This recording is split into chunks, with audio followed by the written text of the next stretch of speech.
അപ്പൊ T shirt printing ആണ് കേട്ടോ ഇന്നും വന്നിരിക്കുന്നത്. അപ്പോ ഒരു ജിമ്മിലേക്ക് വേണ്ടിയിട്ടുള്ളതാണ്. അപ്പൊ അവര് ഇടയ്ക്കിടയ്ക്ക് വരുന്ന ഒരു ഓർഡർ ആണ് കേട്ടോ. അപ്പൊ ലോഗോ വരുന്നുണ്ട്, പിന്നില് ദാ കോച്ച് എന്നും പറഞ്ഞിട്ട്. അപ്പൊ പ്രിന്റ് ഉണ്ടാവും, നിങ്ങൾക്ക് ഇതുപോലെ തന്നെ ചെയ്യാം. ഇപ്പൊ പ്രിന്റ് അടിച്ചിട്ട് വന്നിട്ടുണ്ട് കേട്ടോ. അതിന്റെ റിസൾട്ട് ആണ് നിങ്ങൾക്ക് കാണിച്ചു തരാൻ പോകുന്നത്.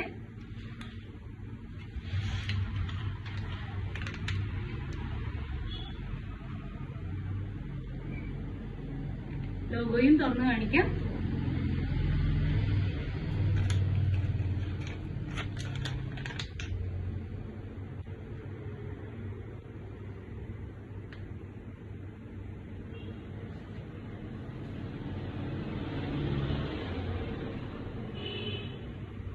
അപ്പൊ മറക്കണ്ട, ടീഷർട്ട് പ്രിന്റിംഗ് നമ്മൾ ചെയ്തു കൊടുക്കുന്നതാണ്, കസ്റ്റമൈസ്ഡ് ആയിട്ടും കോർപ്പറേറ്റ് ആയിട്ടും. അപ്പൊ കോൺടാക്ട് ചെയ്യാൻ മറക്കണ്ട. സ്ക്രീനിൽ കാണുന്ന നമ്പറിലോട്ട് വിളിച്ചാൽ മതി.